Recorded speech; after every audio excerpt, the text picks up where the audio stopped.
Hi hello, welcome back to inspiring insights. അപ്പോൾ ഞങ്ങളുടെ episode 3ലേക്ക് നിങ്ങൾക്ക് എല്ലാവർക്കും സ്വാഗതം.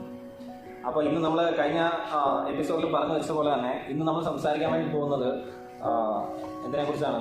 പ്രഗ്നൻസിയുടെ ആദ്യത്തെ 3 മാസത്തെക്കുറിച്ച്, അല്ലെങ്കിൽ ഫസ്റ്റ് ട്രൈമസ്റ്റർ എന്ന് പറയുന്ന ഒരു കോൺസെപ്റ്റിനെ കുറിച്ചാണ് ഇന്ന് പറയാൻ വേണ്ടി പോകുന്നത്. അപ്പോൾ നിങ്ങൾക്ക് എല്ലാവർക്കും യൂസ്ഫുൾ ആണെന്ന് വിചാരിക്കണം. അപ്പോൾ അപ്പോൾ സാറ് ഇത് തുടങ്ങി വെച്ചില്ലേ ആദ്യത്തെ 3 മാസം. അപ്പോൾ എനിക്കൊരു ക്വസ്റ്റ്യൻ ഉണ്ട്. ഇപ്പോൾ സാറിൻ്റെ വൈഫ് ആദ്യം പ്രഗ്നൻ്റ് എന്ന് നിങ്ങൾക്ക് അറിഞ്ഞപ്പോൾ നിങ്ങളുടെ മനസ്സിലുണ്ടായ ഒരു എക്സൈറ്റ്മെൻറ്റും അത് ഒന്ന് പറയാൻ പറ്റുമോ സാറിന്? എന്ത് ചേഞ്ചസ് ആണ് ഉണ്ടായിരുന്നു? ഒരുപക്ഷെ എൻ്റെ ലൈഫിൽ മാത്രമല്ല, എല്ലാവരുടെ ലൈഫിലും കുറേ കോൺസെപ്റ്റാണ്. എന്നാലും ഞാൻ ഒന്ന് ഷെയർ ചെയ്യാം. അല്ലെങ്കിൽ ഇത് പ്രകടിപ്പിക്കണം എന്നുള്ളൊരു കോൺസെപ്റ്റാണ് എനിക്ക് പറയാനുള്ളത്. അപ്പോൾ ആദ്യമായിട്ട് പറയുകയാണെങ്കിൽ ഞാൻ ഭയങ്കര എക്സൈറ്റഡ് ആയിരുന്നു. എനിക്ക് ഒരുപാട് സന്തോഷമുണ്ടായി.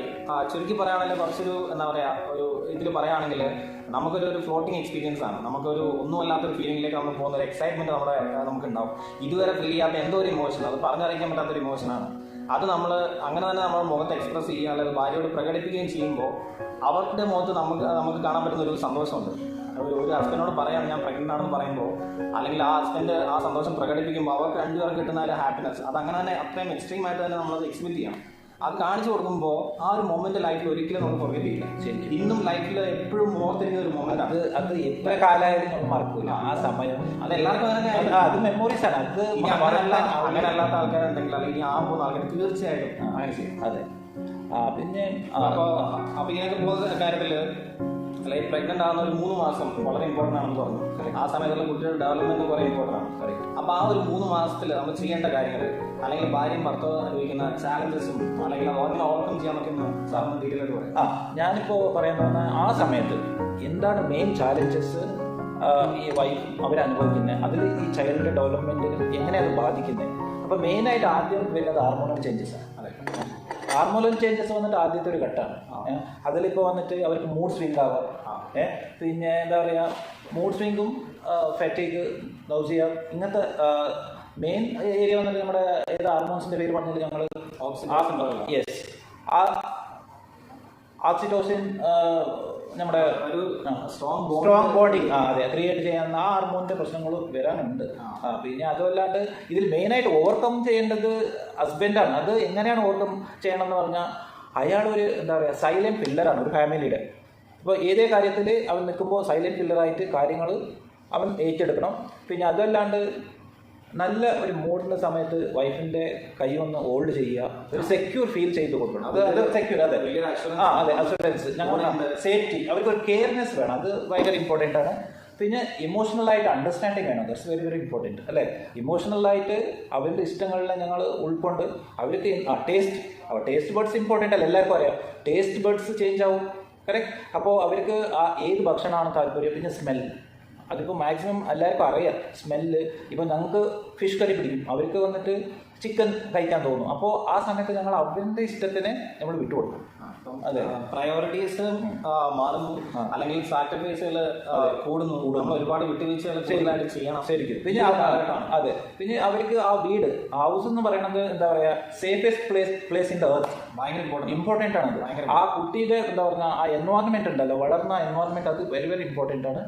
അവർക്ക് വന്നിട്ട് അത് സെക്യൂർ സേഫ്റ്റി എന്ന് തോന്നണം.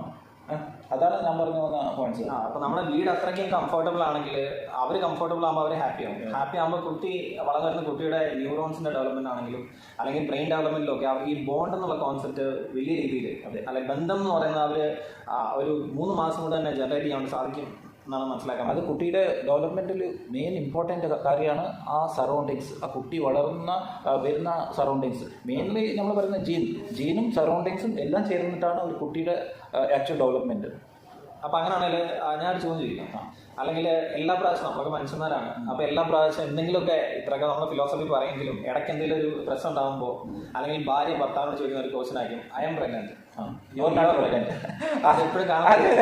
അതിപ്പോ എല്ലായിടത്തും ഉള്ള ഒരു ക്വസ്റ്റ്യൻ ആണ്. അവർക്ക് വന്നിട്ട് ആ സമയത്ത് നമ്മൾ എങ്ങനെയാണ് അത് ടേക്ക് കെയർ ചെയ്യേണ്ടത്. അപ്പോൾ രണ്ടാൾക്കാർ മനസ്സിലാക്കി അത് 100% ട്രൂ ആണ്. ഇത് എല്ലാ ജീവിതത്തിൽ വരുന്ന ഒരു ക്വസ്റ്റ്യൻ മാർക്കാണ്. ഭർത്താവ് എന്തൊക്കെ കാര്യം ആ സമയത്ത് മനസ്സിലാക്കണം. ഭർത്താവ് മെയിനായിട്ട് ഞാൻ പറഞ്ഞതെന്ന് പറഞ്ഞാൽ അവരുടെ മൂഡ് സ്വിംഗ് ആവുന്ന സമയത്ത് ഞങ്ങൾ അവർക്ക് വന്നിട്ട് എക്സ്ട്രാ കെയർ കൊടുക്കണം. മെയിൻലി വന്നിട്ട് കെയറിംഗ് ആണ്. പിന്നെ ആ ഇമോഷണൽ ബാലൻസ്, ആ ഇമോഷണൽ അറ്റാച്ച്മെൻറ്റ് വേണം. ഇത് നമ്മുടെ വൈഫാണ്, നമ്മുടെ കുട്ടിയാണ്, നമ്മുടെ എന്ന് പറഞ്ഞൊരു തോന്നൽ വേണം. അത് മെയിനാണ്. നമ്മുടെ എന്ന് പറഞ്ഞൊരു തോന്നൽ വന്നാൽ തന്നെ അവർ അണ്ടർസ്റ്റാൻഡിങ്, മ്യൂച്വൽ അണ്ടർസ്റ്റാൻഡിങ് അല്ലേ. അപ്പോൾ ഒരു ഭർത്താവിന്റെ കോൺസെപ്റ്റ് പറയുകയാണെങ്കിൽ അവർ ആരും ഭർത്താക്കന്മാരൊന്നും അത്ര ഓപ്പൺ അല്ല. എല്ലാം സീക്രട്ട് ആയിട്ട് ഇടുന്നതാണ് മാക്സിമം. അവർ ഓപ്പണായിട്ട് ഷെയർ ഒന്നും ചെയ്യും. അവർക്ക് ഒരുപാട് വർക്ക് പ്രഷറും അല്ലെങ്കിൽ സാമ്പത്തിക പ്രശ്നങ്ങളൊക്കെ ഉണ്ടാവും.